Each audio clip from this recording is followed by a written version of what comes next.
que en la clase pasada habíamos visto un video donde ustedes vieron que hay capacidades de verificación y hay capacidades que ustedes ya adquirieron durante la carrera y en general y específicamente en Metrología 1. Es decir, dentro de lo que vieron en el video de la clase pasada, se dieron cuenta que ustedes ya han hecho y ya parte de lo que necesitan para lo que vamos a aprender o lo que vamos a establecer, no tanto aprender, sino establecer en esta parte del curso, ustedes ya parte de eso, los fundamentos ya los tienen. Por ejemplo, ustedes se dieron cuenta que parte de lo que hacían en el video, ustedes ya lo habían hecho, por ejemplo, con las micropipetas, con los recipientes volumétricos, con los termómetros, con los pHímetros, con las balanzas. ¿Estamos de acuerdo o no? Sí, profe.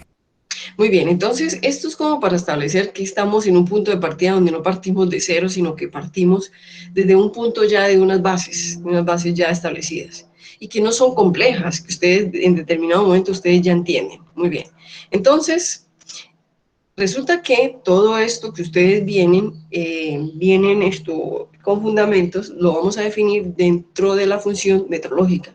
¿Qué es la función metrológica, chicos? La función metrológica es una función con responsabilidades administrativas y técnicas para definir e implementar el sistema de gestión de las mediciones.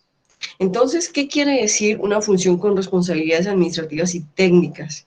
La función metrológica es aquella función que hace un analista o que hace, ojo, el coordinador de análisis, Angie Geraldine, buenos días, que hace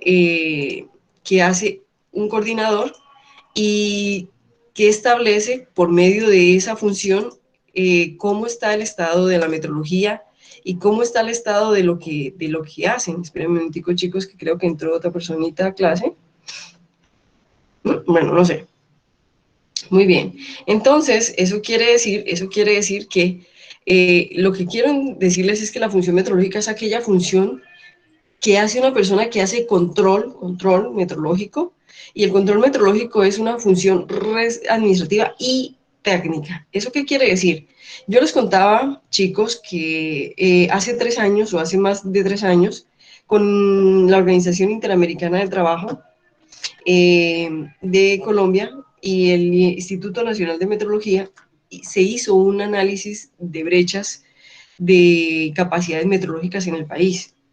Y gracias a ese análisis de brechas y de capacidades meteorológicas en el país, se logró determinar, chicos, y eso viene haciendo gran parte de lo que está ocasionando ahorita, y es que está habiendo un cambio o un cambio de paradigma. Antes, chicos, ustedes llegaban a un laboratorio clínico o de ensayo, y clínico o industrial, y ustedes se daban cuenta que la persona que hacía control metrológico, o el que llamaban el metrólogo, era la persona que era encargada de mantenimiento, la verificación de los instrumentos de medición.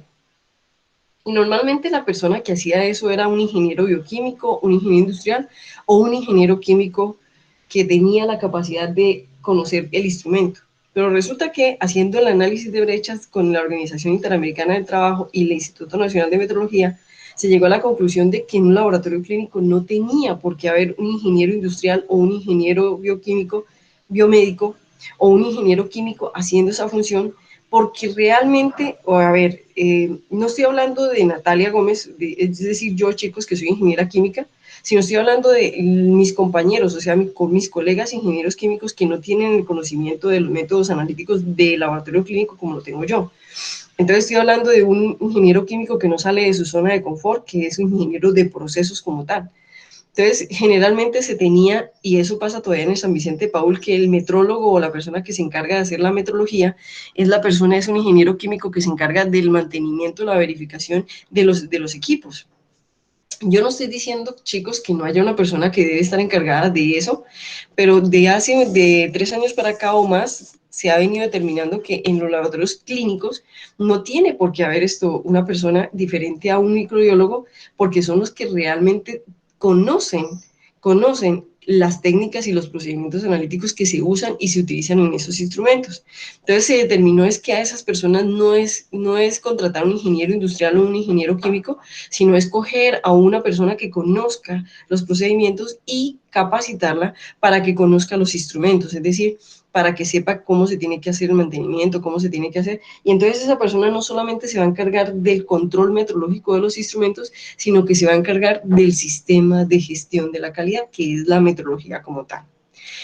¿Quedó claro lo que acabo de decir o es muy complicado lo que acabo de decir? Entonces, chicos, en conclusión, se determinó que son los microbiólogos con experiencia o microbiólogos que conozcan los procesos de medición, son los que tienen que estar a cargo de la coordinación de calidad o la coordinación metrológica de lo que se llama gestión de sistema de gestión de calidad, porque es que la gestión y el sistema de gestión no solamente es hacer control metrológico, no solamente, sino es también hacer trazabilidad metrológica, estimar la incertidumbre y conocer como tal los procedimientos. Entonces, ¿qué quiere decir la función metrológica? La función metrológica es esa función que presta una persona, tanto administrativa como en forma técnica, para gestionar o implementar el sistema de mediciones y eso en pro a integrar el sistema de gestión de la calidad o el sistema de aseguramiento de la calidad. En ese sentido, chicos, como el control metrológico se refiere al instrumento, a la instrumentación, en la norma 17025, chicos, bueno, voy a hablar desde metrología 1. En metrología 1, ustedes conocieron lo que se llamaba el instrumento de medición y el sistema de medición. ¿Sí lo recuerdan, chicos? ¿Lo recuerdan? ¿Sí lo aprendieron o no?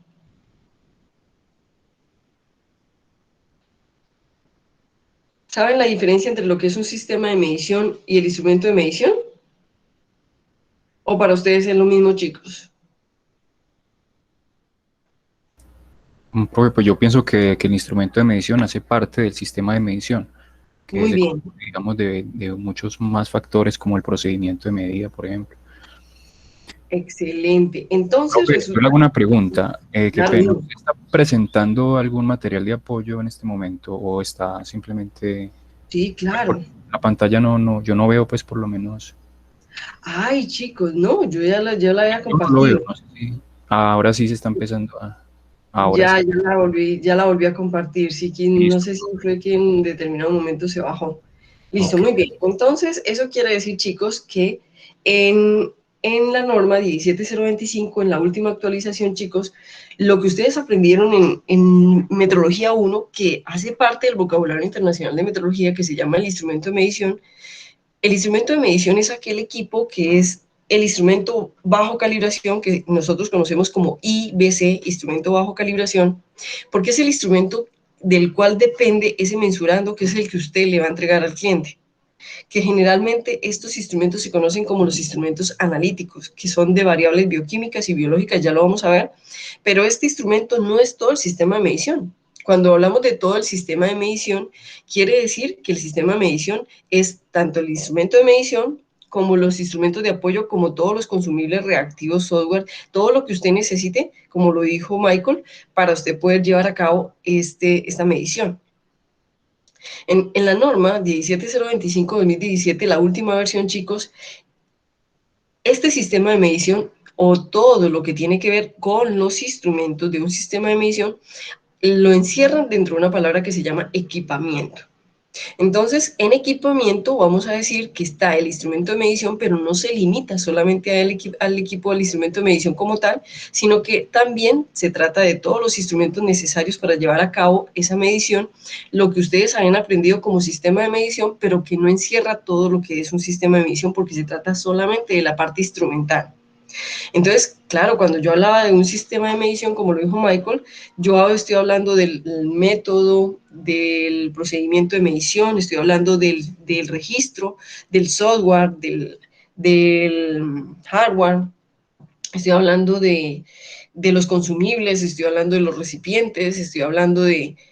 Cuando hablamos de equipamiento, chicos, estamos hablando de todos los instrumentos incluidos dentro del sistema de medición, que no se limita exclusivamente al instrumento de medición, que es el instrumento bajo calibración. Ha quedado claro lo que les acabo de decir, ¿cierto? Entonces, eso quiere decir que eso es lo que nos decía, lo que nos dice la norma 17025 para el control metrológico de 2017, pero que como familias se integran y se complementan junto con la norma 15189 que nos dice el equipo de laboratorio incluye software, hardware de los instrumentos y los sistemas de medición y los sistemas de información del laboratorio. ¿Por qué? Porque lo que están tratando es de integrarse y que si yo cumplo con una, cumpla con la otra. ¿Es claro, chicos? ¿Es claro? Sí, profe. Pero no estamos cambiando las definiciones del vocabulario internacional de metrología, simplemente estamos enfocándonos en lo que nos dicen las normas. Entonces, eso quiere decir que cuando nosotros hablamos de instrumentos, chicos, o de tipos de instrumentos, estamos hablando de que en los laboratorios de ensayo, que comprenden los laboratorios clínicos, ojo, les voy a hacer la aclaración porque acá dice laboratorios de ensayo y realmente no es laboratorios de ensayo y clínicos. No, eso es un error. Entonces vamos a corregirlo de una vez. No es que sea laboratorios de ensayo y clínicos, sino que es laboratorios de ensayo dentro de los cuales están los laboratorios clínicos. Es correcto. Ahora, ¿cuántos tipos de laboratorios hay según lo que nos dice la metrología? Hay dos tipos de ensayo, hay dos tipos de laboratorio. Hay laboratorios de calibración y hay laboratorios de ensayo. Dentro de los laboratorios de ensayo estamos los laboratorios industriales, los laboratorios de desarrollo, innovación, científicos, y estamos los laboratorios clínicos y médicos. ¿Es claro lo que acabo de decir? Sí, profe. Entonces, eso quiere decir, chicos, que dentro de laboratorios de ensayo, entonces vamos a tener dos tipos de instrumentos, dos tipos de equipos. Vamos a tener el equipo o el instrumento que es analítico, cuyas magnitudes son generalmente biológicas o bioquímicas, y que a esos instrumentos no le hacemos verificación, sino no le hacemos calibración, sino le hacemos calificación de instrumento, calificación de equipos. Y por lo tanto, a ese instrumento, cuando se le ha hecho calificación de equipos, se dice que está listo para entregar resultados a un cliente final. Eso quiere decir al médico, al paciente, a un programa de salud, etcétera, etcétera, etcétera. ¿Cuáles son esos instrumentos? Por ejemplo, un liofilizador, si es el instrumento bajo calibración o de medición. Por ejemplo, un ELISA, por ejemplo, un medidor de tamaño, ¿cierto? O un analizador, entre otras cosas, ¿cierto? Muy bien. Entonces, ¿eso qué quiere decir, chicos? Cuando nosotros tenemos instrumentos analíticos o tenemos instrumentos analíticos que son los que son nuestro instrumento de medición, tenemos otros instrumentos que son de apoyo y periféricos. Esos instrumentos de apoyo y periféricos, son aquellos instrumentos, ojo, que no necesariamente yo tengo que tener calibrados o, ¿cierto? Calibrados como tal, que son también, ojo con lo que estoy diciendo, también pueden ser sujetos a calibración si ellos afectan o influyen directamente en mi mensurando. Entonces, esos equipos de apoyo y periféricos generalmente no me dan magnitudes bioquímicas o biológicas, sino magnitudes físicas, como cuáles: masa, volumen, longitud, corriente, corriente, intensidad de corriente, moles, cantidad de sustancia, entre otras cosas.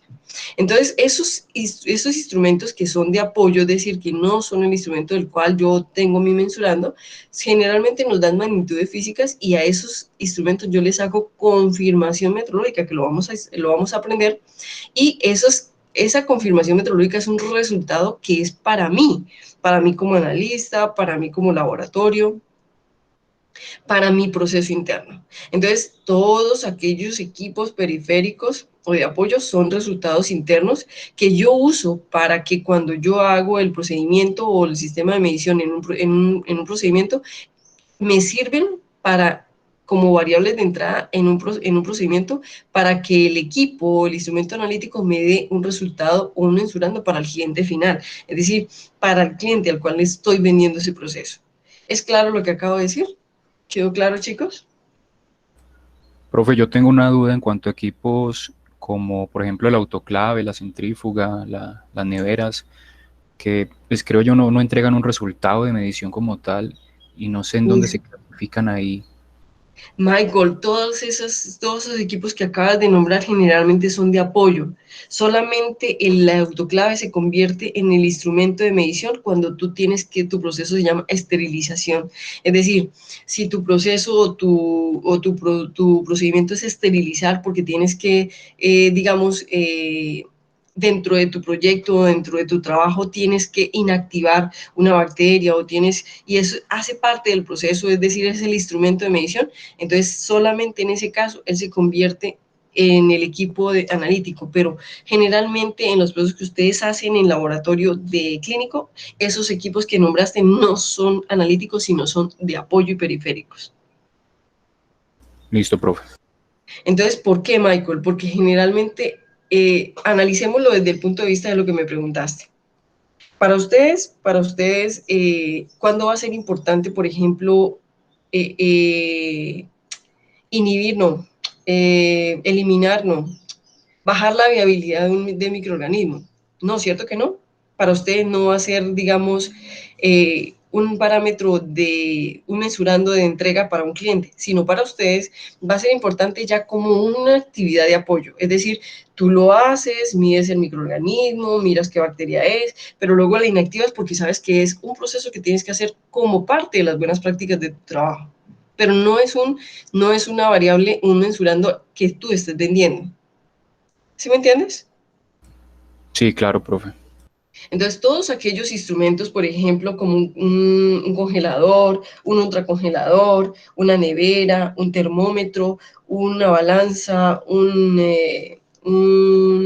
micropipeta, una centrífuga, todos esos instrumentos que no me dan unas variables bioquímicas o biológicas, que son las que yo en laboratorio clínico entrego como mensurando, para mí se llaman eh, instrumentos de apoyo o instrumentos periféricos. ¿Entendido? Ok, sí. Muy bien. Entonces, eso quiere decir, chicos, que si nosotros sabemos que el control metrológico aplica a los instrumentos, eso quiere decir que tanto los instrumentos analíticos como los instrumentos de apoyo y periféricos, tengo que hacerles control metrológico. Entonces, ¿eso qué quiere decir? Vamos a empezar con las generalidades. Cuando yo hablo de control metrológico, chicos, yo estoy hablando de que siempre que yo tengo que hacer un control, lo primero que tengo que hacer, y que ya lo habíamos dicho en esta clase, era que lo que yo no registre, lo que yo no documente, se pierde. Lo que yo no registre, lo que yo no documente, es simplemente existe en el haber de lo que hubo, pero no es algo que me pueda servir como un registro, como una verificación, como una confirmación, como eso se llama, como una forma de demostrar, ¿cierto? Entonces, el procedimiento se tiene que ser documentado, pero si estamos hablando de control metrológico, chicos, entonces estamos hablando de que yo tengo que hacer control metrológico, ojo, no solamente a los equipos que ya están, sino el control metrológico, chicos, empieza, como les había dicho, desde la parte preanalítica, es decir, desde la parte del premercado. Es decir, cuando yo llego a un laboratorio, por ejemplo, y yo se los puse así a sus compañeros, yo le digo, por ejemplo, Juan Manuel. Juan Manuel, si tú llegas a un laboratorio, te contratan porque te hicieron el estudio que tienen que hacerle a tu competencia de idoneidad, que también lo vamos a ver más adelante, en aseguramiento de la calidad, y hacen todo el estudio y decidieron que la persona competente e idónea para ese cargo eras tú, y resulta que ellos, para el cargo que tú vas a ocupar, ellos quieren que tú desarrolles un método, no desarrolles, sino que implementes un método que no tienen en el laboratorio, y te dicen, listo, Juan Manuel. Entonces, en este momento, tú vas a empezar a trabajar con nosotros te vamos a dar un presupuesto, con ese presupuesto tú tienes que implementar un método, entonces tienes que hacer la compra del instrumento, mirar cuál es el mejor método de medición y todo lo demás. Yo les hago una pregunta en general, inclusive a Juan Manuel. Chicos, ¿ustedes estarían en la capacidad de hacer eso?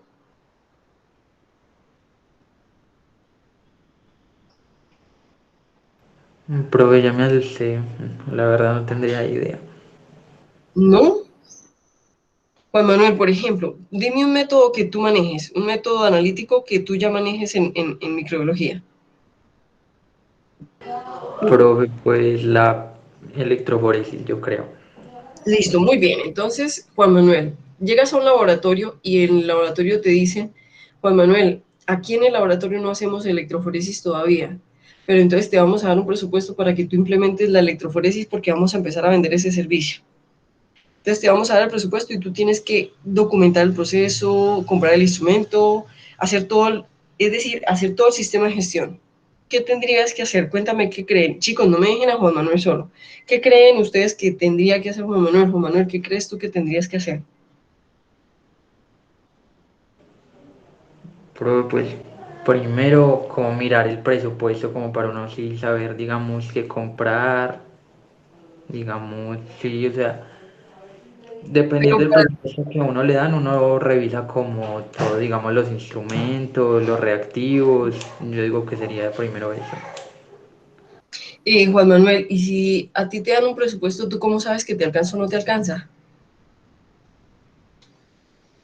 Pruebe pues haciendo las cotizaciones, digamos, a diferentes compañías que vendan esos, digamos, los reactivos, los electrodos, todo eso. Sería como eso que es en el mercado, yo creo, ¿no? Exactamente. Entonces, pero entonces la pregunta de Juan Manuel, tú me estás diciendo lo que debes hacer, pero me acabas de decir que no sabrías qué hacer, ¿cierto que sí? O sea, que sí sabes qué debes hacer, ¿cierto que sí? Sí, sí. Entonces, en ese sentido, lo primero que nosotros tendríamos que hacer es primero empezar a mirar qué requerimientos necesito yo, qué método analítico, qué procedimiento, qué equipos, qué insumos, qué consumibles. Entonces, todo eso se llama la etapa de premercado y en esa etapa de premercado no solamente voy a mirar y voy a pedir cotizaciones. ¿Qué más creen ustedes que debo hacer yo, chicos? ¿O que debe hacer una persona cuando está en una etapa de premercado?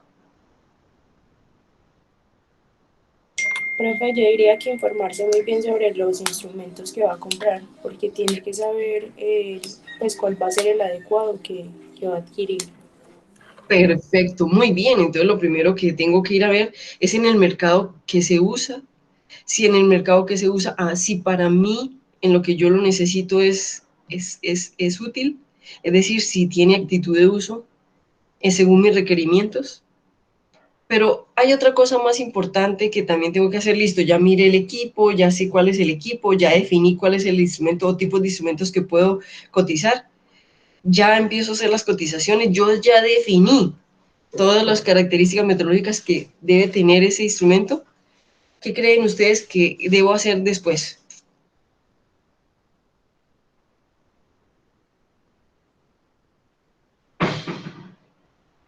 Ya Juan Manuel lo dijo, pido cotizaciones. ¿Qué debo hacer entonces después?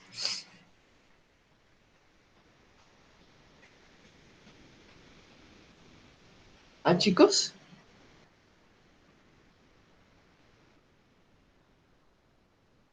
¿qué debo hacer, muchachos?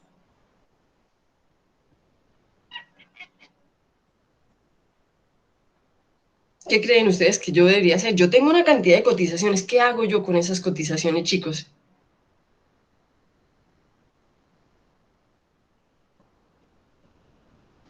Profe, pues la compara entre ellas para ver pues, cuál es la mejor. Así de sencillo, o sea que ustedes sí saben. Eso quiere decir que yo vengo, hago un análisis, un estudio de esas cotizaciones, digo, no, este no cumple, este sí cumple, este me sirve, pero le falta algo, ¿cierto? Pero ojo, yo antes de eso, para pedir la cotización, el proveedor me debió haber dicho, bueno, dime qué necesitas, ¿cierto? ¿Cuáles son tus características meteorológicas? ¿Cuáles son tus condiciones de infraestructura? ¿Cuál es tu corriente? ¿Qué corriente necesita el instrumento? ¿Cierto que sí? Entonces yo le he pasado una cantidad de requerimientos y entonces yo vengo y miro las cotizaciones y digo, bueno, este proveedor me está pasando lo que yo necesito, este no, este definitivamente no, y así sucesivamente. Entonces hago un análisis un estudio de esas cotizaciones, pero lo más importante, chicos, no solamente yo analizo si el proveedor esto me está ofreciendo lo que es, sino que los instrumentos que él me esté ofreciendo sí estén dentro de lo que yo necesito y estén dentro de los requerimientos de lo que el mercado exige. Y se los digo desde el punto de vista de lo que pase y ha pasado y sigue pasando en nuestro país. Inclusive pasó, yo se lo mencioné a ustedes con lo que pasó con el ministro de Salud, que compraron los respiradores para Bogotá y cuando llegaron a Bogotá no funcionaron. Y entonces dicen, no, eso pasa siempre. Eso no se preocupen, que eso vienen, los arreglan, los ponen a punto y ya empiezan a funcionar. Entonces, yo no sé si yo seré muy crítica, chicos, pero eso no debe pasar. ¿Estamos de acuerdo? No debe pasar porque lo primero que yo debo hacer con ese proveedor es decirle, oye, mis requerimientos son estos. Si yo no he hecho un buen estudio y una buena etapa de premercado, yo no puedo decir que eso se cumpla. Entonces resulta que cuando yo hago esa etapa de premercado, dime Juan Manuel, ¿qué me ibas a decir? No, profe, sino que inicié sesión en el computador. Juan Manuel, creo que tienes dos conexiones, computador y... Sí, profe, sino que, perdón, acabé de iniciar sesión en el computador. Ah, no te Entonces, preocupes. Dime Juan Manuel, no te entendí bien, ahora sí. no, no, profe, yo no iba a decir nada, solo que como al iniciar, como que inició con el micrófono activado, fue muy raro, pero yo Ah, lo ok. tenía exacto.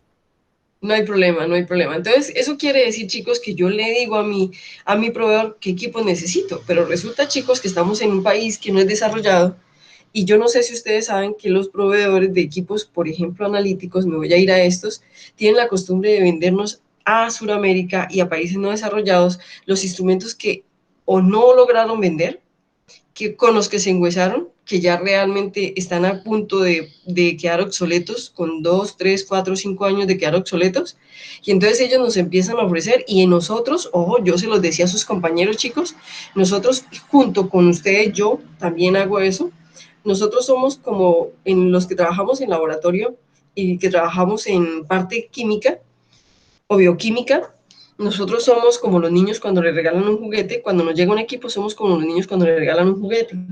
A nosotros nos llega ese instrumento, chicos, y nosotros es como si nos regalaran el juguete y eso comienza a ser el boom del momento. Y entonces todo el mundo tiene que ver con el instrumento, todo el mundo está pendiente de la compra del instrumento y cuando llega el instrumento todo el mundo quiere conocerlo, todo el mundo quiere tocarlo. Y así somos nosotros los que trabajamos en la parte clínica médica y el laboratorio químico, somos así, todos somos así. Cuando llega un equipo de laboratorio es como si fuera el juguetico que no nos llega desde hace mucho tiempo. Pero resulta que esa emoción muchas veces nos nubla la vista porque muchas veces no nos damos cuenta que nos están ofreciendo, que nos están vendiendo algo que no necesariamente es lo mejor. Ahora, yo cuando hago esa cotización también tengo que darme cuenta que a veces por el presupuesto, como lo dijo, creo que fue Juan Manuel, no necesariamente el presupuesto me va a permitir comprar el último equipo, pero yo tengo que aprender a mediar entre lo que es el presupuesto y las capacidades con lo que se llama comprar tecnología obsoleta, que nosotros en nuestro país somos expertos en comprar tecnología obsoleta. ¿Por qué? Porque primero los proveedores a nosotros como país no desarrollado nos ofrecen pura tecnología que quizá está a punto de volverse obsoleta y ellos nos niegan equipos que quizá acabaron de salir, que quizá porque ellos creen o que no tenemos la capacidad de compra o que no tenemos la capacidad metrológica de exigirles a ellos que nos vendan un buen instrumento, que quizá no tenga un precio muy superior, pero que ellos prefieren venderla en países desarrollados donde les tienen más requisitos para la compra y la adquisición de los instrumentos. Entonces, cuando yo compro un instrumento de esos, yo lo primero que tengo que hacer es fijarme qué tipo de instrumento me están vendiendo y con eso qué tipo de instrumento voy a comprar. Yo les comentaba a sus compañeros chicos y les voy a poner el caso a ustedes también. Yo les comentaba a sus compañeros que en la Universidad de Antioquia, yo se los he dicho ya en varias clases a ustedes, en la Universidad de Antioquia tenemos instrumentos que son demasiado costosos y sirven como pisapapeles. Más, yo les comentaba que en el laboratorio donde yo trabajaba, o trabajo aún, porque todavía no he salido allá, en el laboratorio donde yo trabajaba, hay un pisapapel de 50, 80 millones. Yo no me acuerdo cuántos que vale ese equipo porque yo no lo compré. Pero yo también les comentaba a sus compañeros que cuando yo fui a comprar el cromatógrafo líquido de alta eficiencia, el HPLC, que yo necesitaba para mis resultados, hicimos un estudio de premercado y empezamos a mirar qué había en la tecnología. Una compañerita que trabajaba conmigo, que también trabaja conmigo, y comenzó a hacer, y ella y yo trabajamos con un muy buen ritmo, comenzamos a hacer como ese estudio de premercado y nos dimos cuenta que el presupuesto que teníamos, que era más o menos 80, 90 millones de pesos, chicos, nos daba para un equipo, un cromatógrafo líquido de alta eficiencia normalito como el que le tratan de vender a los países desarrollados, no desarrollados como este. Hicimos una convocatoria, dijimos las características metrológicas, lo que necesitábamos, para qué lo necesitábamos, cuáles eran las instalaciones que nosotros teníamos, todo, y nos llegaron por ahí, pónganse más o menos unas 8 cotizaciones, dentro de las cuales una fue Merck, otra fue Innovatec, bueno, entre otras empresas que nos vendió. Cuando Merck nos ofreció un instrumento, nos ofreció un cromatógrafo común y corriente, nosotros empezamos a mirar y entonces estábamos mirando, comparando los equipos. Hubo un momento en el que nosotros, mirando la tecnología, nos dimos cuenta de que de que había micro HPLC en esa misma marca que nos estaba ofreciendo Merck. Entonces, cuando le preguntamos a los proveedores por micros HPLC, claro, el presupuesto se subía como más o menos en 150, 160 millones de pesos. O sea, la diferencia del HPLC al micro HPLC es una diferencia grande en precio, por la tecnología, por los insumos, por los dispositivos que tiene el instrumento. Entonces nosotros comenzamos a indagar por qué el micro HPLC cambiaba tanto de precio, y nos empezaron a explicar qué era lo que pasaba. Pero cuando empezamos a indagar a los proveedores, y ellos se dieron cuenta que no eran únicos, que eran varios, que eran más o menos 8 proveedores, comenzaron a darnos, ¿cómo se dice?, dádivas o ventajas sobre los instrumentos que nos estaban ofreciendo. Y dentro de eso nos llegó, por ejemplo, una oferta como la que nos hizo, que fue la que realmente adquirimos, que fue que nos estaban ofreciendo un micro HPLC de una marca muy buena, de una marca excelente que la comercializa, que ahora el dueño de esa marca es Merck.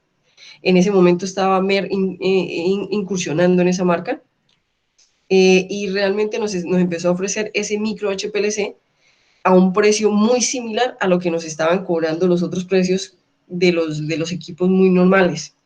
Y entonces nosotros empezamos a indagar, pero ¿qué es lo que pasa? Y resulta, les voy a contar cuáles son las condiciones, chicos. Ese equipo era de última tecnología, pero todas las empresas fabricantes de instrumentos que venden instrumentos en países desarrollados, en los laboratorios de los países desarrollados, los fabricantes, chicos, para vender un instrumento y para que el laboratorio decida qué instrumento va a comprar, el fabricante le instala un equipo similar o igual, similar no, igual al que va a comprar, y se lo pone a probar y se lo deja 15 días, un mes, para que el laboratorio que va a comprar el instrumento sea capaz de decidir si ese equipo sí es en realidad el que necesita o no necesita.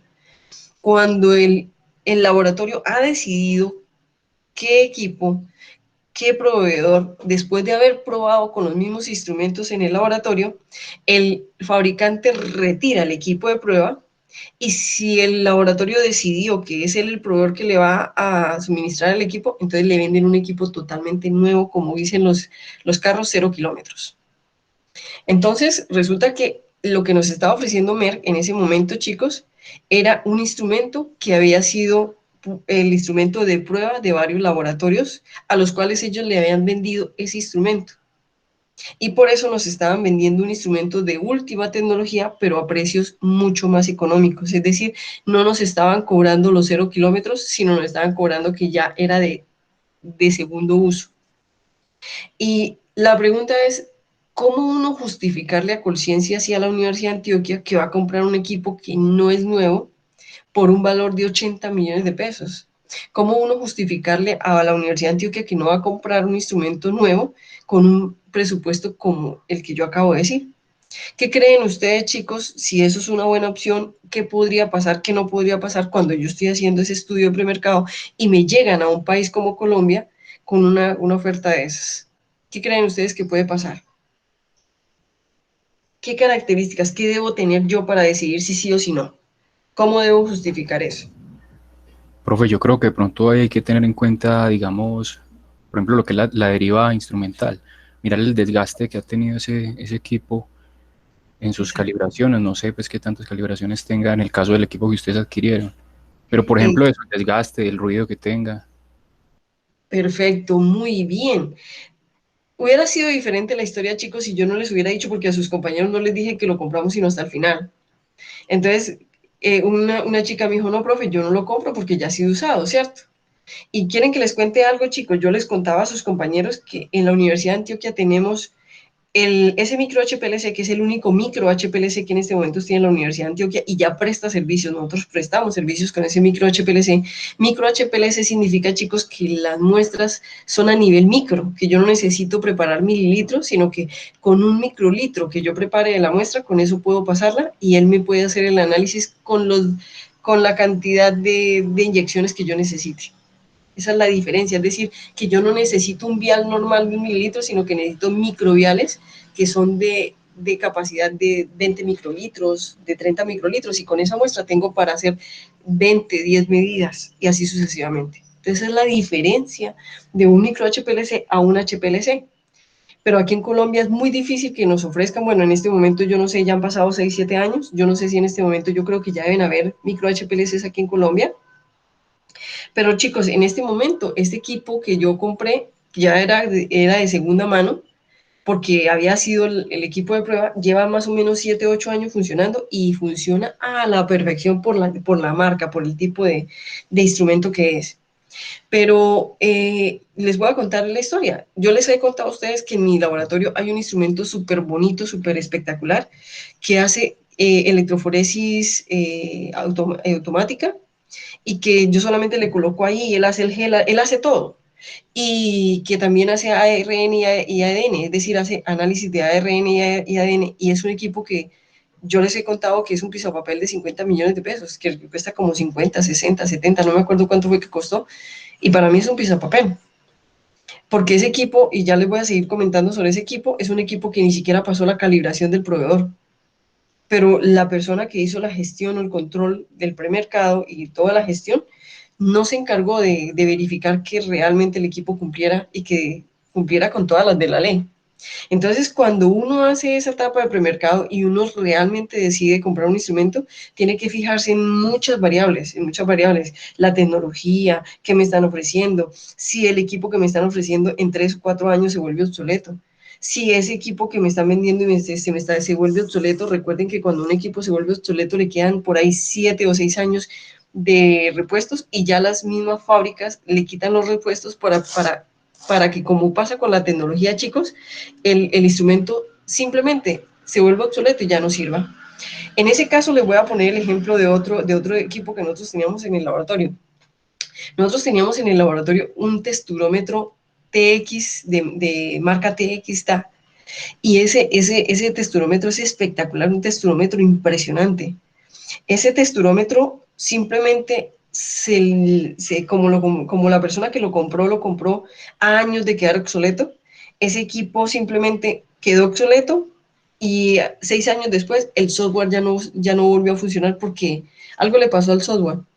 Entonces, ¿qué decía el proveedor? Ah, claro, hágale, yo le hago un nuevo software, pero el software que yo le haga para ese equipo que ya está obsoleto, yo se lo cobro como un desarrollo. Entonces, salía más caro volver el equipo funcionaba perfecto, pero el software no le servía y sin el software no funcionaba. Entonces, ¿eso qué quiere decir? Que cuando el proveedor me dice a mí que él me desarrolla el software para poder seguir funcionando el equipo que ya está obsoleto según el proveedor, pero el equipo en perfectas condiciones, eso quiere decir que él me desarrolla el software y el software me costaba 90 millones de pesos y un texturómetro chimazo de muy buena marca nuevo me costaba 70, 60 millones de pesos. Entonces, ¿qué decidimos, chicos? Muy fácil, comprar un texturómetro nuevo. ¿Por qué? Porque ese simplemente quedó obsoleto, aunque el equipo en condiciones, en equipo, en textura, en todo estuviera a perfección, el equipo simplemente quedó obsoleto. Entonces es un equipo que pasa a ser parte de un laboratorio porque está en muy buenas condiciones, pero que por obsolescencia ya muere. Es claro lo que les acabo de decir. Entonces, cuando uno hace esas condiciones de premercado, no solamente se fija en la tecnología, sino se fija en una cantidad de condiciones que la gente, sobre todo en nuestro país, no tiene en cuenta. Entonces, en eso hablamos de la etapa de premercado. Cuando hablamos de la etapa de premercado, yo no solamente, ojo, califico el instrumento, chicos, sino que también califico al proveedor. ¿Qué quiere decir? Ah, bueno, entonces yo quedé con me hicieron 10 cotizaciones. Analicé y de esas 10 cotizaciones me funcionan 3 o 4. Hombre, yo no voy a comenzar a decir, no, venga, analicemos entre esos 3 o 4 cuál es el mejor equipo, ¿no? Yo también tengo que mirar, chicos, qué tipo de proveedor es, si es legal, si no solamente es legal, porque la mayoría de ellos son legales, qué tipo de servicio postventa él presta. Es decir, qué tipo de servicio él ha prestado. Entonces, yo, por ejemplo, chicos, soy una persona que cuando yo tengo un proveedor, yo le digo, oiga, venga, el equipo que usted me está vendiendo me parece interesante, pero yo necesito que usted me dé datos de gente que haya comprado el instrumento. Deme datos de gente aquí en Colombia o en el exterior, no importa, que haya comprado el instrumento. Yo quiero hacerles preguntas, cómo les ha ido con el instrumento, ¿cierto? Cosas así como para mí. Cuando ese proveedor, usted le pide los datos de los clientes, él le pide permiso a los clientes y él nos da la información. Cuando yo llamo, chicos, les voy a pedir un momentico, ¿sí? Por favor, gracias.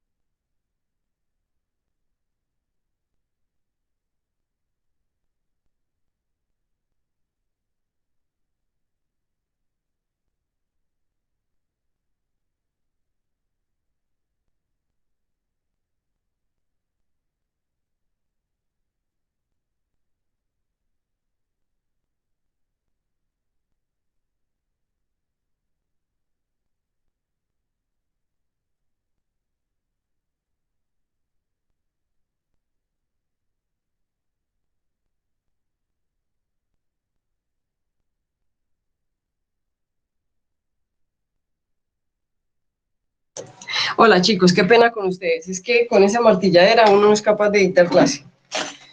Lo siento. Muy bien. Entonces, chicos, eso quiere decir que cuando yo estoy haciendo un estudio de premercado, no solamente califico las cotizaciones y los instrumentos que me están ofreciendo, sino que también califico al proveedor. Es decir, yo llamo y cuando yo llamo a esos clientes, yo no le voy a preguntar, oiga, no solamente le voy a preguntar, oiga, venga, cuénteme cómo le ha ido con el instrumento le ha funcionado, qué problemas le ha puesto el instrumento, usted qué ha visto aquí en Colombia en instalaciones, cómo ha sido el servicio del proveedor, si el proveedor es rápido, el proveedor te responde, el proveedor cuánto se demora, el proveedor te ha dado un buen servicio postventa, el proveedor te ha respondido, el proveedor te tiene los insumos, es fácil conseguirlos, cómo ha sido el costo del instrumento, entre otras cosas que me hacen a mí tener un criterio para yo poder analizar si realmente a ese proveedor, no importa que sea el mejor equipo, me conviene contratarlo o no. ¿Es claro lo que les acabo de decir, chicos? Sí, profe. Profe, yo tengo una pregunta en cuanto a, digamos, ¿en qué caso se justifica la adquisición de equipos repotenciados? Repotenciado, Se bueno, justifica, pues. Michael, cuando yo compré ese instrumento no lo compré repotenciado, yo lo compré tal y como me lo vendieron, de segunda mano. Y la justificación, Michael, es porque cuando le hicimos la verificación, es que esa es una ventaja muy grande, Michael, cuando uno tiene un conocimiento en instrumentos. Esa es una ventaja que tienen ustedes, que no tienen todos los ingenieros químicos que, como yo. Eh, cuando a mí me trajeron el instrumento, porque otra cosa que me ofreció Merck fue que me ofreció traerme el instrumento y probarlo. Ellos me dijo, pues como un instrumento que viaja y que yo no solamente se lo he llevado mucho a los otros, también se lo puedo dar a ustedes. Entonces me lo dejó, entonces tuve la oportunidad de hacer verificación metrológica del instrumento, entonces le hice verificación al ruido, le hice verificación a la parte de las características metrológicas del instrumento y justifiqué la compra como un instrumento que es de última tecnología, que no tiene obsolescencia rápida y que aparte de eso cumple con los requerimientos no solamente que necesitábamos, sino que cumple con requerimientos que no tenemos en el laboratorio, que da posibilidad a hacer más técnicas analíticas en el instrumento. Pero cuando yo tengo un equipo ya, como tú lo dices, repotenciado, significa que es un equipo que no solamente es de segunda mano, sino que ha tenido unos ajustes. ¿Es claro? Sí, sí. Entonces, cuando yo tengo un equipo repotenciado, por ejemplo, yo no sé si ustedes han escuchado que hay en los carros el mercado de los carros estrellados. ¿Sí lo han escuchado? O de las motos que son estrelladas. Y a uno le pueden ofrecer un carro de segunda y uno dice, miércoles, ojalá, y la gente que no sabe, pues ni se fija. Pero la gente que sabe que un carro pudo haber tenido pérdida total y que lo cogen y lo repotencian y lo dejan como nuevo, pero ese equipo va a tener problemas de chasis, va a tener problemas de enderezamiento de la parte interna del carro. Entonces, uno que ya sabe que hay mercado de repotenciado, uno dice, hombre, lo primero que tengo que mirar en una moto, en un carro de segunda, es que no haya sido pérdida total o que no haya sufrido tantas estrelladas. ¿Entendido? Entonces, en ese momento es cuando yo llego y digo, hombre, ¿en qué momento yo decido que es valioso comprar un repotenciado? ¿Es claro, Michael? Es decir, dependiendo de la repotenciación que se le haya hecho al instrumento. Por ejemplo, si yo, dime, Michael. No, que sí, que ya le voy entendiendo en qué Por caso se ejemplo, aplica. listo, Michael, si a mí me dicen, no, mira, es que este equipo es repotenciado y funciona con un instrumento que hicimos en Colombia, Michael, te voy a ser sincera, nosotros, y como yo se lo dije a sus compañeros, en el exterior a nosotros los colombianos nos admiran por los recursivos que somos. Somos supremamente admirados por los recursivos que somos. Pero esa misma recursividad nos da para ser irrespetuosos e impertinentes con la tecnología. Y en eso me meto yo. En eso me incluyo yo. Y te voy a contar por qué. Yo he comprado bioreactores. Entonces, yo soy muy reconocida en los proveedores de bioreactores porque yo soy de las más exigentes para comprar bioreactores. Pero resulta que yo le compro a RTL, por ejemplo, que es una empresa que vende equipos, que vende, por ejemplo, bioreactores muy buenos, que son los Bioflow, por ejemplo, y yo le compro a ellos y déjame decirte, Michael, que ellos me venden, por ejemplo, ellos me venden el instrumento y yo soy como en el carro, Michael, si a mí me dicen, yo voy a llevar el carro al taller y a mí me dicen, oiga, es que mira que le podemos arreglar el carro y se lo arreglamos con el repuesto original o se lo arreglamos con el repuesto no original. Y entonces yo le digo, oiga, ven, pero ¿cuánto cuesta el repuesto original? Entonces me dice, no, 1.000.000 de pesos. Y me dice, no, y el repuesto no original me dice 200.000 pesos. Créame, Michael, que uno lo analiza, ¿cierto? Entonces, en el momento en el que tú a un carro le cambies un repuesto por uno no original, se llama repotenciado. ¿Estamos de acuerdo? En ese momento ya tu carro ya deja de ser original y pasa a ser repotenciado. Entonces, yo personalmente, Michael, soy de las que pienso que un instrumento en su funcionamiento interno debe funcionar con todo lo que el fabricante le pone. Por ejemplo, si yo tengo una impresora Hewlett Packard y la llevo a que me la arreglen, yo no espero que me le coloquen absolutamente nada distinto en su funcionamiento a lo que da el fabricante. Y en ese sentido, digamos que yo soy un poquito marquillera. Si yo llevo mi carro al taller y el del taller me dice, oiga, venga, no, es que yo le puedo ofrecer el mantenimiento más barato, pero le coloco repuestos no originales. Yo le digo, no, colóqueme los repuestos originales, porque si yo voy a esperar a que el equipo me funcione correctamente, entonces yo nunca le tengo que poner cosas que no son, no son originales. ¿Es claro, Michael? Claro que sí, profe. Entonces, por ejemplo, ahora, cuando yo te digo que nosotros somos muy valorados a nivel internacional por recursividad, por ejemplo, te voy a poner el ejemplo de lo que yo hago con los bioreactores. Los bioreactores, tú sabes que ustedes conocen los bioreactores porque ustedes en la escuela tienen muchos bioreactores, tienen Bioflow, tienen, bueno, de muchos bioreactores. Entonces, los bioreactores tienen unos tubitos de acero inoxidable que son muy bonitos, que son pulidos y que se ponen para poder sacarle flujo, o sea, sacar esto corriente de salida y corriente de entrada, es decir, flujo de alimentación y flujo de salida. Entonces, esos tubitos que venden las dos empresas, por ejemplo, como RTL o como Novatec, que venden sobre los bioreactores, un tubito de esos, por ejemplo, de unos 40 centímetros, me pueden costar a mí 50.000 pesos. Michael, pues yo, Natalia Gómez, te lo voy a decir, te voy a ser sincera, yo sé que ese tubo, por ese tubo no influye el funcionamiento del bioreactor. Es decir, no tiene nada que ver con la parte electrónica, no tiene nada que ver con el motor, no tiene nada que ver, sino que es un tubo que yo pongo y que le pongo una manguera y que por ahí va a salir o va a entrar algo. Entonces, yo, Natalia Gómez, no le compro esos tubos a las empresas fabricantes. ¿Por qué? Porque yo, ¿cómo le voy a pagar 50.000 pesos por un tubito de acero inoxidable cuando yo me voy para la valladera y en la valladera compro unos 4 metros de acero inoxidable con ese mismo grosor y esas mismas condiciones y se lo llevo lo pago por ahí en 20.000 pesos, se lo llevo a un tornero y el tornero me cobra 10.000 o 20.000 pesos y por esos 50.000 que son menos, son 40.000 pesos, me saca unos 4, 5, hasta 10 tubos de esos.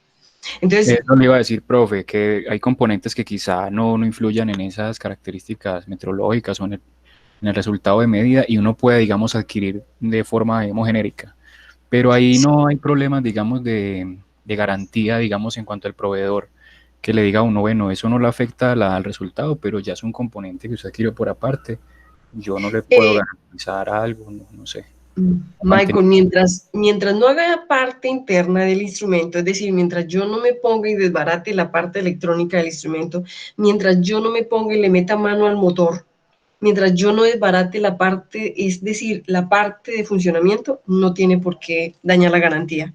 ¿Por qué? Porque por eso los equipos se les pone un precinto, o lo que nosotros llamamos la etiqueta, que se coloca exactamente donde se puede manipular el instrumento, y que si ese cinto o ese precinto, por ejemplo, las bombas de gasolina, chicos, ahora que ustedes ya saben que la Superintendencia de Industria y Comercio con las, ojo, con los OAB, que son organismos acreditadores de verificación, se van y verifican que realmente el flujo de gasolina que están vendiendo sí es el correcto. Entonces, fíjense que donde está el tanque, que donde está el cosito de la gasolina, hay un precinto. Ese precinto debe estar intacto.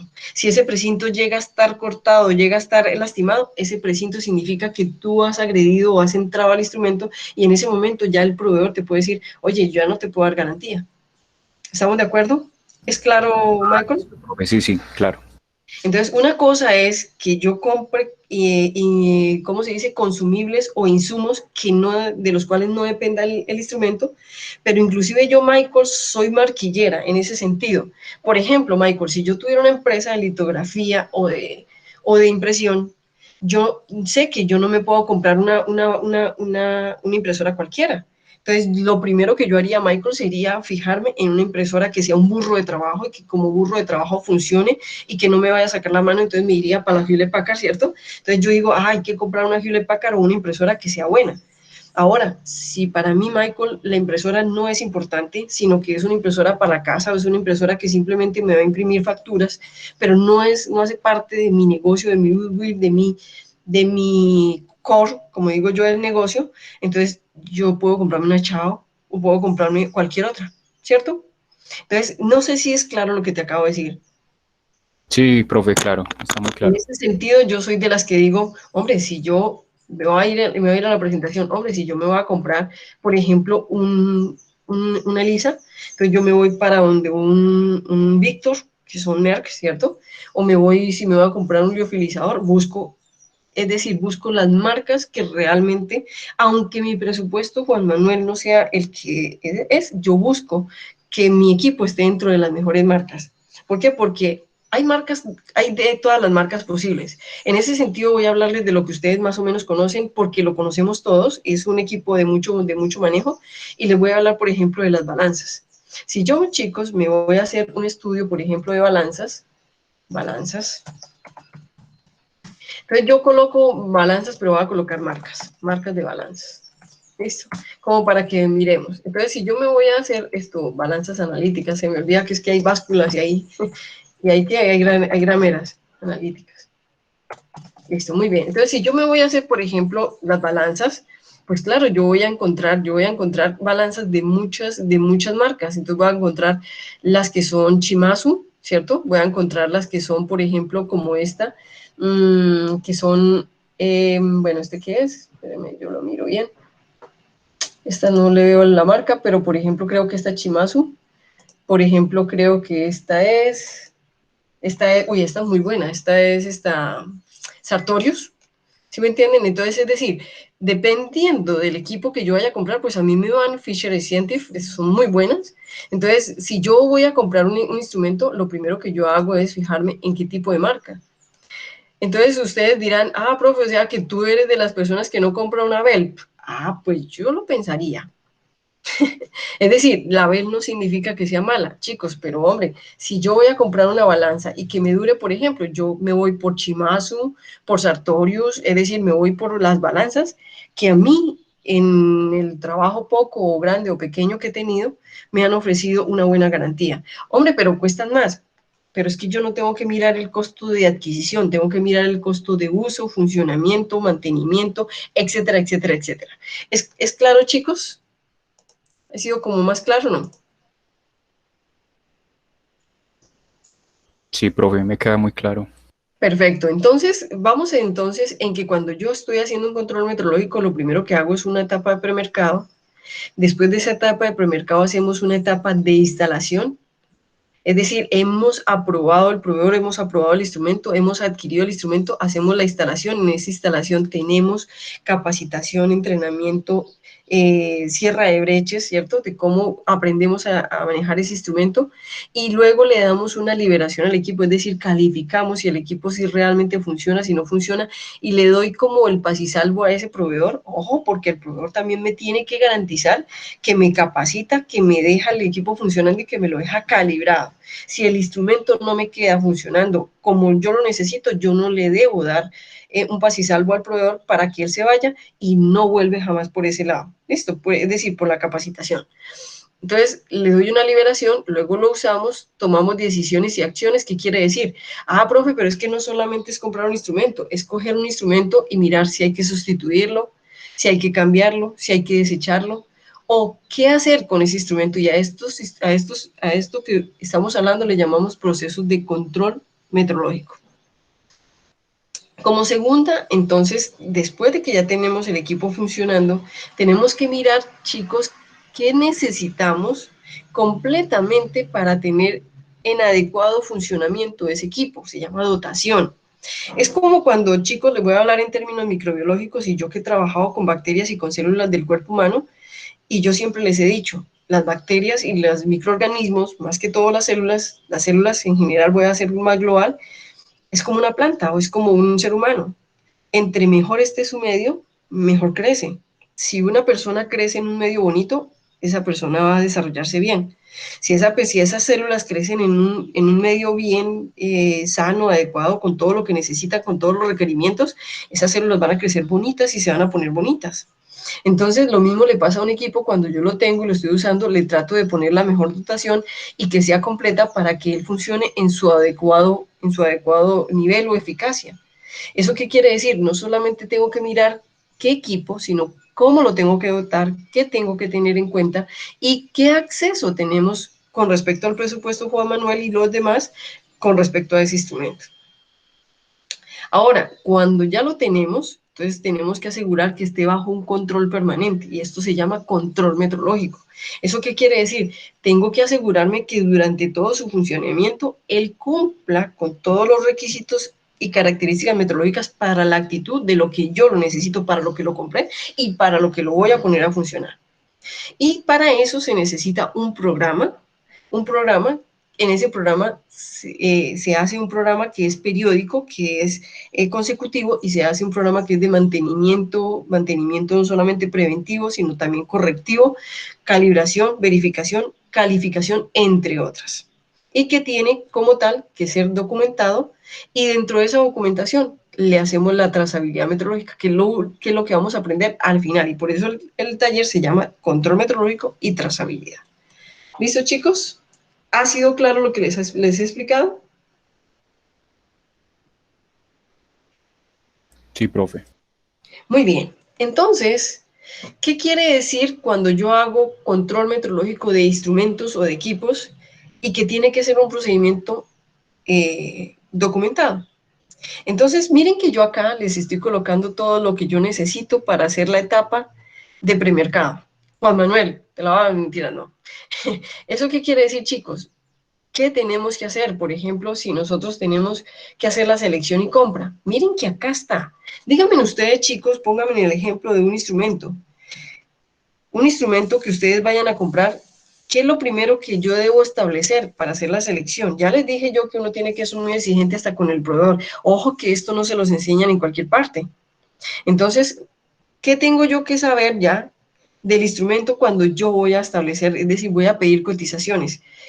¿Cómo establezco yo esa primera comunicación? Como decía Juan Manuel, profe, lo primero que tengo que saber es qué presupuesto tengo para saber qué quiero comprar, ¿cierto? Entonces, lo primero que yo tengo que saber qué quiero comprar es establecer qué necesito para que me coticen y saber si me alcanza o no me alcanza. ¿Estamos de acuerdo? Entonces, vamos a hacer la selección y compra. ¿Qué debo yo establecer en esa selección y compra de un instrumento?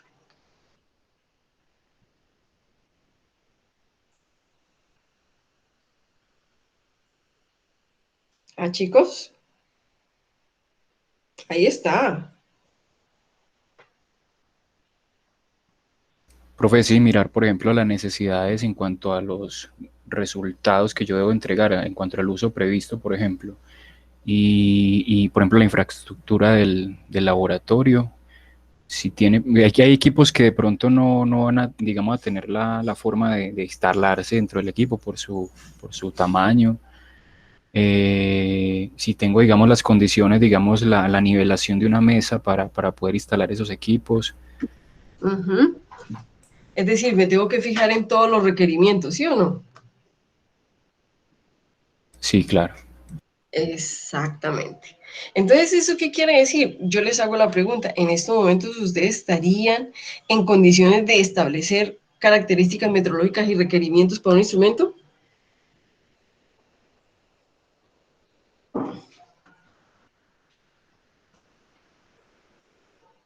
Profe, ¿eso se refiere ya en este momento, en el nivel que estamos, Sí, o cuando nos en el graduemos? nivel, claro, en el nivel en que están. Ya. Eh, ¿Quieren que les responda yo lo que ustedes me deben responder? Sí, señora, sí somos capaces. ¿Por qué, chicos? Porque en el nivel en que ustedes están, ustedes ya tienen digamos, un bagaje tal, así no conozcan el instrumento, de saber cómo consultan, cómo llegan a la información, cómo lo establecen. Tienen tantas herramientas que ustedes pueden decir, claro, si a mí me toca y por eso me van a pagar, yo lo hago. Yo primero lo que hago es mirar cuál es el equipo, cuáles son los equipos, cuáles son las características meteorológicas, las defino, miro la instalación, miro dónde lo voy a instalar. ¿Sí o no? Estoy diciendo cosas que ustedes no saben o algo así.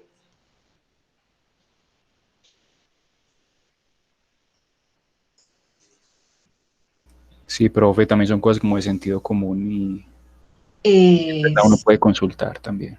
Exacto, es consulta y es como, no solamente eso, cuando yo voy a comprar un instrumento, lo primero que yo hago es, hombre, yo no sé de ese equipo, yo me voy para donde un laboratorio amigo o donde una persona que tenga ese instrumento y me voy y le digo, oiga, hábleme del equipo, cuénteme qué debo saber. Lo primero que yo debo hacer es buscar por lo menos asesoría, ¿cierto que sí? Es buscar quién me hable de ese instrumento, es buscar me dé asesoría de cómo y qué necesito para ese instrumento. ¿Es concreto, chicos? ¿Es claro? Y algo que no deja de ser importante, chicos, tengo que evaluar la capacidad de trabajo que va a tener ese instrumento. Porque no es lo mismo, como yo les decía a ustedes, comprarme una impresora que va a trabajar en una litografía como un burro, a comprarme una impresora que solamente me va a imprimir facturas. Ah, hice una venta, una factura. Ah, una carta, imprimí una carta. Es muy diferente, entonces yo tengo que evaluar la capacidad de trabajo y eso va en la marca, en lo fino del instrumento, en qué tipo de instrumento yo compre, entre otros. ¿Listo? Entonces, cuando ya tenemos esa selección y compra, espérenme un momentico, chicos.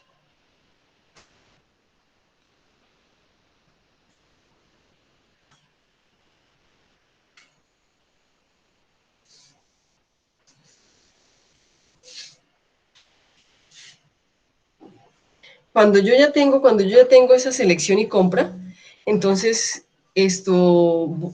hago los ensayos de aceptación. ¿Qué significan los ensayos de aceptación, chicos?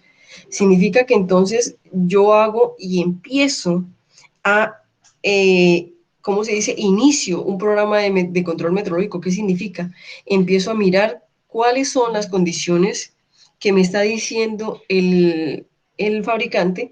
Por ejemplo, cuando nosotros adquirimos un instrumento, lo primero que hace el fabricante es decirme, yo le recomiendo que lo primero que usted debe hacer antes de manejar el instrumento es leerse el manual. Entonces, léase el manual y cuando usted se lea el manual, me cita para dar la capacitación sobre el instrumento. Pues resulta, chicos, que nosotros los países no desarrollados, en especial Sudamérica, tenemos la costumbre de manejar los equipos y luego leernos el manual. Es decir, sin leernos el manual, cacharreamos el equipo. Pues resulta que el fabricante no tiene esa costumbre. El fabricante le dice, léase el manual y yo le doy la capacitación. Entonces, nosotros no leemos el manual y como costumbre latinoamericana, leemos solamente lo que creemos que es importante y ya. Pero resulta que hay algo muy importante en esos manuales que la gente no mira y que generalmente en los manuales, cuando viene en inglés, se llama troubleshooting o que se llama, en español se llama solución de problemas, de posibles problemas que se encuentren con el instrumento. Pues resulta que ustedes, cuando ustedes se leen el manual, listo, ya sabemos cómo funciona todo, nos leímos solamente la parte de funcionamiento, pues claro, llene el entrenador y lo que ocurra dentro de la capacitación, eso es lo que él me va a enseñar. Ah, que se le prendió un bombillito, ¿qué hago cuando se le prende ese bombillito? No, usted debe hacer esto. Pero ¿qué pasa? Pero resulta que cuando yo he mirado qué posibles problemas se pueden ocurrir con el equipo, yo llego y cojo ese proveedor y le digo, oiga, venga, al capacitador, al entrenador, le digo, oiga, venga, pero venga, es que el manual me decía que puede pasar esto. ¿Qué hago yo en el momento que pase esto? ¿Qué hago? Porque es en ese momento, chicos, el momento en el que, el único momento en el que el equipo va a estar abierto, totalmente abierto a entrenamiento a conocimiento de ustedes. Eso quiere decir que es el único momento en el que ustedes realmente le van a conocer los hígados y los intestinos al equipo. Es decir, la parte interna, las lámparas, los dispositivos, todo cómo funciona y cómo no funciona. Y es ahí cuando ustedes van a tener la oportunidad de conocer a qué parte del instrumento ustedes le deben hacer un programa de control metrológico, a qué parte del instrumento ustedes lo deben verificar. Por ejemplo, les voy a hacer unas preguntas. Chicos, háblenme de un espectrofotómetro. Ustedes, no, voy a hablarles del fotocolorímetro porque ustedes manejan son fotocolorímetros. Háblenme del fotocolorímetro. Hagan de cuenta que ustedes están comprando un instrumento, un fotocolorímetro, y ya evaluaron el proveedor, ya le dijeron que listo, que lo compraron, y ya van a empezar a hacer la capacitación de manejo del fotocolorímetro. Díganme ustedes, ¿qué creen ustedes que es sensible en el fotocolorímetro que ustedes deban aprender para manejar ese instrumento? ¿Qué creen ustedes, chicos? Les voy a poner la imagen del fotocolorímetro para que no me digan, profe, yo no sé qué es un fotocolorímetro o un espectrofotómetro. El fotocolorímetro es algo muy similar a un espectrofotómetro, simplemente que no tiene una escala continua en la escala de la longitud de onda. Eso es todo, ¿listo? Es espectrofotómetro. Bueno, ahí está. Por ejemplo, este es uno, a ver, ¿cuál es esta? Imágenes. Estos. Bueno, uno que ustedes, o vamos a colocar aquí más bien, fotocolorímetros. Por cierto, me sale muy fácil porque como yo me la paso mirando equipos de esos. Este, por ejemplo. O por ejemplo, otro, bueno, este está muy viejo. Este es de la Segunda Guerra Mundial. Este también, este es primero que este. No mentiras, es el mismo. Uf, este es más viejo todavía. Imaginen qué pena nosotros todavía con esos equipos ahí. Chicos, ¿qué debo yo saber para manejar? ¿Qué sería interesante yo aprenderle a manejar a estos instrumentos para yo poder decir, hombre, le voy a preguntar que me lo enseñe a manejar porque en ese momento él me lo va a abrir y me va a mostrar todo, me va a mostrar toda la parte interna del instrumento? ¿Qué creen ustedes que es importante?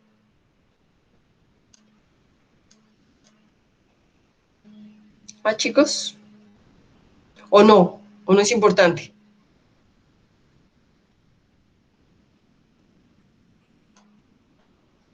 Muchachos, ¿qué les gustaría? O, por ejemplo, no piensen así. ¿Qué les gustaría a usted aprender a hacer en estos instrumentos, pero por dentro? No el método analítico, sino del instrumento como tal. ¿Qué les gustaría a ustedes hacer? O aprender. Este es como el que ustedes tienen allá. Pero más fácil, Biosystem. Pero pues yo digo que, o sea, yo digo, algo que es muy importante son los láser, entonces digamos, se deben limpiar o algo así. Estos sí son los que ustedes tienen, ¿cierto, chicos? Sí, ese es el BTS, creo. Sí, exactamente. Estos son los últimos que ha sacado Biosystems. Entonces, chicos, a ver, lo primero que todo, este equipo no maneja láser, no maneja fuente de luz láser. Maneja fuente de luz que son lámparas, una UV y otra visible. Y entonces la UV es generalmente una lámpara de deuterio y la visible es una lámpara de tungsteno o una lámpara halógena, ¿cierto? Entonces, bueno, pero yo te entendí, Juan Manuel, que Sí fue Juan Manuel que me dijo, ¿cierto, Juan Manuel? ¿A ti te gustaría saber cómo nosotros podemos saber cómo cambiar las lámparas, qué vida útil tiene la lámpara, cuánto funciona, ¿cierto que sí? ¿Eso fue lo que me quisiste decir? Sí, ¿O fue profe. cierto? Eso, yo estaría totalmente de acuerdo, Juan Manuel. Yo soy de las que le meto la mano a los espectrofotómetros y le cambio las lámparas. ¿Por qué? Porque si yo le digo al de mantenimiento que venga y me la cambie, por solamente ir, él me cobra la visita más la lámpara. Y quizá me la cobre más cara. Yo me voy para el centro de Medellín, compro la lámpara, me llevo el bombillo, compro la lámpara y vengo y se lo reemplazo. Y si mucho, el bombillo me vale por ahí 5.000, 8.000 pesos. Pero ¿qué es lo que pasa, Juan Manuel? Que los equipos, como son cerrados, yo no los puedo abrir. ¿Estamos de acuerdo? Entonces, en el momento en el que yo abra un instrumento solamente porque le cambié una lámpara, quiere decir que yo lo tengo que mandar a calibrar. Entonces, en el sentido de ustedes, laboratorio clínico y médico, que es más exigente, entonces ustedes no pueden hacer esa recursividad que yo les estoy diciendo. Entonces, en ese sentido, pero miren que Juan Manuel tiene razón. Eso quiere decir que hay cosas que yo le puedo preguntar al entrenador, como por ejemplo, oye, ¿cuántas horas de tiempo de vida útil tiene la lámpara? Entonces yo puedo empezar a hacer control metrológico desde que llega Juan Manuel y en ese sentido tiene razón. Entonces la lámpara tiene 1.000 horas de servicio, entonces ojo, por eso es que me dicen que no deje prendido el instrumento todo el tiempo si no lo voy a usar. ¿Por qué? Porque cada vez que esté prendido, la lámpara está prendida y se está consumiendo la vida útil de la lámpara sin necesidad de usarla. Es correcto, entonces hay cositas, hay detalles que si yo no me leo el manual, no voy a saber preguntarle. ¿Quién de ustedes creía, chicos, que yo le puedo preguntar a él cada cuánto es la vida útil de la lámpara, de un espectrofotómetro o un fotocolorímetro, como este que yo les estaba mostrando a ustedes? ¿Alguno de ustedes se le ha ocurrido que yo podría preguntarle eso a una persona que me está entrenando, me está enseñando el funcionamiento? No, profe, la verdad no. Exacto, entonces es en ese momento cuando yo estoy haciendo el ensayo de aceptación, procedimiento y verificación, calibración de actividades de generador, es decir, que el instrumento realmente sí funciona, me lo vendieron, pero que sí funciona y que sí me sirve, en el momento en el que yo puedo hacer todo eso y puedo aprender del instrumento lo más que pueda aprender. Entonces, y de este ensayo de aceptación, yo no puedo aceptar este instrumento si él no pasa con todas las actividades de calibración. Entonces, si al proveedor no le funciona, lo último que yo voy a hacer, chicos, es aceptar que ese proveedor se vaya sin que me lo deje funcionando, o por lo menos sin que se comprometa en menos en el mínimo término de tiempo a arreglarlo y dejarlo funcionando. Porque se supone que yo lo compré nuevo, o se supone que yo lo compré, pero para que funcione. ¿Estamos de acuerdo? Muy bien. Entonces ya estamos en ensayos y aceptación. Entonces, cuando nosotros estamos en ensayos de aceptación, es decir, aceptamos que el equipo ya funciona, entonces en ese momento empieza lo que se llama un procedimiento totalmente documentado. Entonces, en ese momento le damos inicio de funcionamiento a ese instrumento, entonces lo identificamos, le ponemos un nombre, le ponemos el modelo, la serie, lo codificamos, muchas empresas, entre esas la Universidad de Antioquia codifica sus instrumentos, le ponemos a la mano la información del proveedor, porque el proveedor, ojo, como yo les decía a sus compañeros, esto es como un matrimonio. Yo le compré un instrumento, pero yo no me separo de él, porque eso se convierte como en un matrimonio. Hombre, que me pasó tal cosa y en el entrenamiento no lo aprendí. Dígame qué puedo hacer. Entonces, el proveedor facilito me dice, oiga, no, venga, yo le ayudo, yo le soluciono la consulta, o no, eso no lo puedo solucionar yo, le tengo que mandar un técnico y le cobro la visita. Pero eso se convierte en una relación comercial, un matrimonio entre el proveedor y el usuario del instrumento. Tengo que darle entrada, eso quiere decir que documento las fechas de inicio, la fecha de recepción, la puesta en servicio y las calibraciones, incluyendo la calibración inicial que me hace el proveedor. Entonces tengo que documentar la ubicación, las condiciones de la ubicación, el estado de la calibración, es decir, el resultado de lo que el proveedor me entregó. A ese estado de la calibración, el ojo con lo que les voy a decir, chicos, que esto no lo exigimos nosotros aquí en Colombia. Nosotros le tenemos que exigir al proveedor que el equipo sea trazable. Y si no es trazable, tiene que estar por lo menos armonizado de alguna manera que yo sepa que es trazable con el Sistema Internacional de Unidades. ¿Eso qué quiere decir? Nosotros no lo hacemos. Para que ustedes sepan, se debe hacer. Según la metodología, el proveedor me debería decir cómo yo puedo llevar esta medida a ser homogénea con otras medidas del mercado. ¿Es correcto lo que les acabo de decir? Es decir, armonizado. Ahora, después de que yo sé que es trazable, yo debo colocar una guía rápida de uso, una guía de usuario, pero rápida, de manera tal que cualquier persona diferente a mí que no sabe usar el instrumento, pero que lo requiera, pueda usarlo sin dañar el instrumento, sin atreverse a hacerle algo al instrumento. Y dentro de ese procedimiento documentado, hago un mantenimiento preventivo. ¿Qué quiere decir? Cada cuánto yo voy a limpiarlo, cada cuánto yo voy a mantenerlo, cada cuánto yo voy a revisar cómo está, como decía Juan Manuel, la lámpara, cada cuánto yo voy a revisar que él esté funcionando bien, cada cuánto yo voy a mirar cómo está. Por ejemplo, si me voy a ir a un instrumento que ustedes conocen, chicos, puede ser la balanza, puede ser cómo yo le verifico el compartimiento, cómo yo hago para sacar el compartimento y ver que nadie me le ha regado cosas, cómo hago yo para verificar que el sistema de instrucción esté bien, cómo hago yo para verificar que la impresora, si me interesa, está bien, cómo hago yo para verificar que todo el instrumento cumple con todo lo que yo necesito. Y cuando yo ya tengo todas esas instrucciones de mantenimiento, documento daños, modificaciones, reparaciones, primera calibración, primer uso, todo lo que tengo que documentar y registro. Y esto se llama control metrológico del instrumento. Y cuando yo tengo el control metrológico del instrumento y ya tengo todo esto, entonces libero el equipo y en ese momento le doy inicio. Es decir, he calificado que el instrumento cumple y que el proveedor me cumplió ya, me capacitó. Yo ya tengo todo listo, entonces empiezo a hacer verificación de cumplimiento. ¿Qué quiere decir? En uso. Quiere decir si él realmente me está cumpliendo para lo que yo lo necesitaba durante su uso. Y como él salió de una calibración, esa calibración que me entregó el proveedor me entrega un certificado de calibración. ¿Cómo uso yo esa información de los certificados de calibración para mis medidas?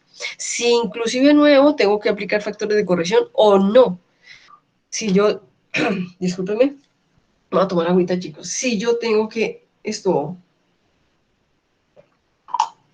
manejar el instrumento sin ningún problema, sin factores de corrección, porque como nuevo funciona como una mejor escudita. Con esos factores de corrección yo defino los límites de cumplimiento, es decir, qué puedo hacer yo con él, qué cumple él conmigo, qué yo puedo medir con él. Y de ahí salen los intervalos de mantenimiento, verificación y calibración, que todos ellos no solamente se dan por recomendación del proveedor, sino que también se dan por los manejos de las cartas de control que nosotros hacemos dentro del proceso de control metrológico del instrumento. ¿Hasta aquí he dicho algo que es raro para ustedes o que es desconocido para ustedes? ¿He dicho algo? ¿Alguna pregunta?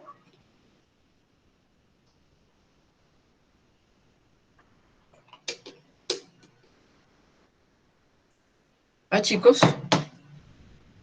Chicos, ¿todos tienen claro qué son cartas de control?